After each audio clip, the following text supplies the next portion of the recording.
বিয়ের আগে প্রেম জমে, বিয়ের পর প্রেম কমে, এটি নিয়ে বিতর্ক হতেই পারে না। এটি তো দিনের আলোর মতো সত্যি। কারণ প্রেম হয় প্রেমিকার সাথে, বউয়ের সাথে হয় সংসার। প্রেমিকাকে আদর করে বউ বলে ডাকা যায়, তাকে লোকের কাছে বউ বলে পরিচয় করিয়ে দেওয়া যায়। কিন্তু কখনো বউকে কি শুধুমাত্র প্রেমিকা বলে লোকের কাছে পরিচয় করে দেওয়া সম্ভব? সাহস আছে আপনাদের?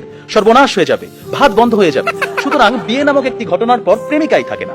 যেখানে প্রেমিকাই থাকে না, সেখানে প্রেম জমবে কিভাবে? সেখানে প্রেম কমবে, প্রেম হারিয়ে যাবে। আবার প্রেমিকের দেয়া 2 পয়সার আলতা, কাঁচের চুড়ি কিংবা সস্তায় কেনা শাড়ি, এগুলো প্রেমের সময় প্রেমিকার কাছে থাকে আদরের, থাকে ভালোবাসার, থাকে যত্নের। কিন্তু বিয়ের পর বউয়ের কাছে এগুলো হয়ে যায় চোখের বিষ। একজন সত্যিকারের প্রেমিকের প্রেমের উপন্যাসে বিয়েই কখনো শেষ পৃষ্ঠা হয় না। কারণ তারা জানে কোনো কোনো প্রেম না পাওয়াতেই পূর্ণতা খুঁজে পায়। তাই পৃথিবীর শত গল্প, কবিতা, উপন্যাসে প্রেমকে সাজানো হয়েছে না পাওয়ার বেদনায়। আর এজন্যই প্রেমটা আসলে বিয়ের আগেই, অর্থাৎ না পাওয়াতেই জমে। তাই অবশেষে আমি বলতে চাই, আমি যদি তোমাকে পাই তাহলে বিয়ের পর আমি হয়ে যাব দায়িত্বশীল পুরুষ। বিয়ের আগে যেমন ছিলাম লুতুপুতু প্রেমিক, যেমন ছিলাম আবেগী প্রেমিক, বিয়ের পর হয়ে উঠবো আমি দায়িত্বশীল পুরুষ। কারণ আমি জানি বিয়ের পর দায়িত্ববাদ দিয়ে প্রেম জমাতে গেলে সংসার টিকবে না।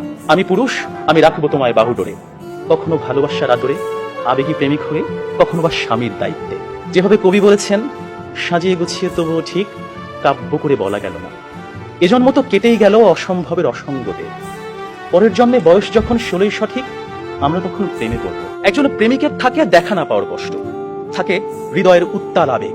তাই বৃষ্টি কিংবা জ্যোৎস্নার রাতে যখন প্রেমিকার মন ভালো নেই, কিংবা যখন কিচ্ছু ভাল লাগে না, তখন প্রেমিকের থাকে নানা আয়োজন।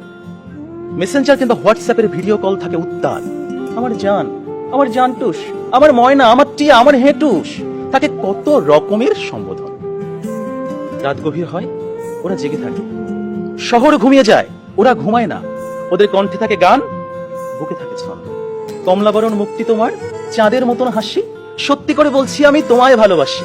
পান্তা ভাতে কাঁচামরিচ, গরম ভাতে ঘি, তোমার সাথে প্রেম করিতে আমার লজ্জা কি।